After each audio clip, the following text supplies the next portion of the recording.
Entrevista da semana. Ok, na entrevista da semana de hoje, nós vamos conversar com a doutora Olivia Fürst, advogada. Ela é pioneira no Brasil em que chamamos de advocacia colaborativa. E este é o nosso tema. Doutora, muito obrigado por nos receber. Eu que agradeço o convite. Sabe-se que a advocacia colaborativa ela caminha junto com métodos alternativos para a resolução de conflitos, né? O que é exatamente, então? Vamos falar disso. O que é a advocacia colaborativa? Então, a advocacia colaborativa é uma advocacia voltada para a construção de consenso. Eu até gosto mais de usar a expressão métodos adequados ou métodos pacíficos de resolução de conflitos. E é nessa categoria que a advocacia colaborativa se enquadra. É o advogado repensando a sua atuação, entendendo que o seu papel vai muito além do ajuizamento de um processo. O papel do advogado está muito mais afinado com a ideia de resolver o conflito do que o de ajuizador de processos. Então, cada vez mais os clientes querem ver as suas questões resolvidas e não necessariamente judicializadas. A advocacia colaborativa consiste num pacto de não litigância entre os advogados. Naquele caso específico, os advogados se comprometem com uma negociação produtiva, pautada pela transparência, pela boa-fé e, em hipótese alguma, encaminham aquele caso para o litígio judicial. Se por qualquer motivo o acordo não for possível, outros advogados devem assumir a causa. Doutora, alguém pode dizer, ou até um colega seu pode dizer, nós não estamos falando de conciliação e mediação, isto não é a mesma coisa? Quais são as diferenças entre isto e a advocacia colaborativa? Na mediação, você tem a figura do mediador, que é um neutro que facilita o diálogo, não seria o papel do advogado. O advogado passa a assessorar as partes em mediação. Na prática colaborativa, os próprios advogados reúnem, conciliam, para usar essa expressão, ferramentas típicas da mediação ao exercício da advocacia.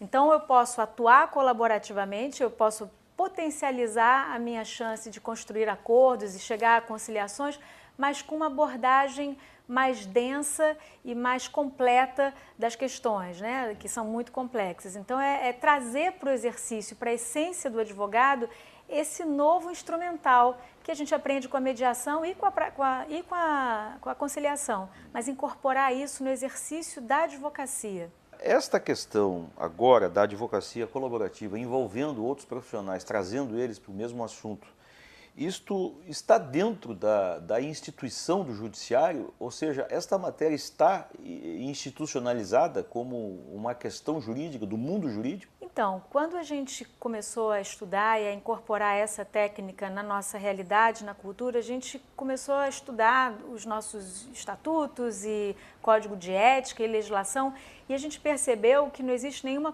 incompatibilidade com o nosso ordenamento jurídico, com o Estatuto da Advocacia. Tá? Muito ao contrário, quando a gente passa para olhar o papel do advogado, a sua missão precípua é construir acordos, quer dizer, está no preâmbulo da Constituição o compromisso com a solução pacífica das controvérsias, a gente está falando de um resgate à essência do nosso papel. Bom, isso para dizer que a atuação colaborativa ela é extrajudicial, ela não se dá dentro do judiciário, ela traz para fora, para dentro do escritório do advogado, todo o processo de resolução do conflito. O que é encaminhado ao Poder Judiciário são os acordos para homologação, quando for o caso, por exemplo, no litígio de família, quando houver menores, ou então encaminhado para uma escritura pública, para o cartório, ou quando realmente é necessária a intervenção de um juiz, não é possível uma composição extrajudicial. Mas a ideia é trazer, fortalecer o tecido social, resgatar a autonomia e a responsabilidade dos indivíduos pela condução da sua história. Tá? Então, advogados e profissionais de outras áreas como assessores dos indivíduos, das pessoas que precisam de tomar as suas próprias decisões. Eu acho que é um pedido da sociedade, é um pedido dos operadores do direito e do próprio Poder Judiciário, que já não dá conta de tantas demandas que podiam ser resolvidas fora dele, para que ele possa finalmente se ocupar daquilo que é necessário, uma intervenção de um juiz. Ok, doutora, nós vamos fazer um rápido intervalo, são 30 segundos apenas, e a gente já volta. Nós estamos hoje ouvindo a doutora Olivia Wurst, ela é advogada, é pioneira no Brasil em advocacia colaborativa. Nosso tema é este. Voltamos em seguidinha. Você já ouviu falar em jurado voluntário? Essa é a denominação usada ao cidadão que se inscreve voluntariamente para participar de um julgamento no tribunal do júri. Os jurados representam a sociedade da qual fazem parte e, dentro de um processo, decidem em nome dos demais. A função do jurado é tomar a decisão com base na lei e na situação de cada processo, de maneira individual. O Poder Judiciário de Santa Catarina conta com a sua colaboração. Muito bem, já estamos de volta. Doutora Olivia Wurst, ela é advogada, esta é a nossa entrevistada da semana. Ela é pioneira no Brasil em advocacia colaborativa e estamos falando deste assunto.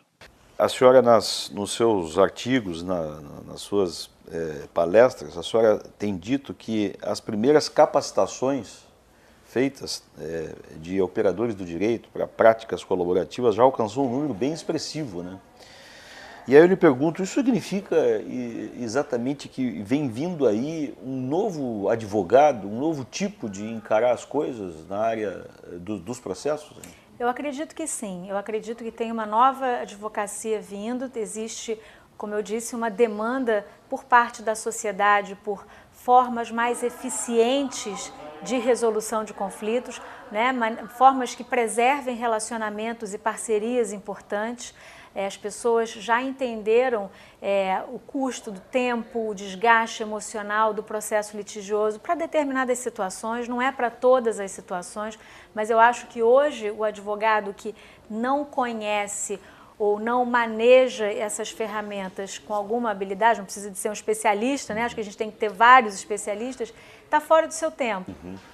Doutora, para finalizar, a senhora, de novo, eu vou buscar nas suas palestras e artigos, para lhe perguntar o seguinte, a senhora diz que estamos vivendo um momento de transformação na prática da advocacia no Brasil. Por que isso, hein?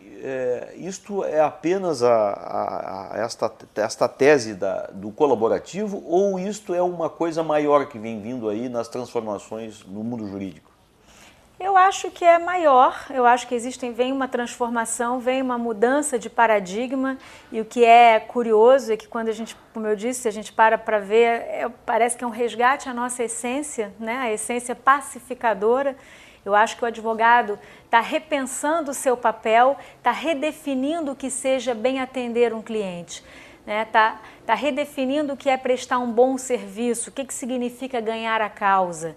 Eu acho que a gente já aprendeu com a experiência, a sociedade, o poder judiciário, os operadores do direito, o que ganhar a causa às vezes é prestar um desserviço para o cliente, porque rompe-se uma relação, perde-se uma parceria, laços afetivos são rompidos às vezes por gerações, isso não é ganhar a causa, isso não é prestar um bom serviço. Acho que a gente está começando a relativizar e a colocar o bom direito do cliente em perspectiva com o entorno, com o contexto que ele está inserido.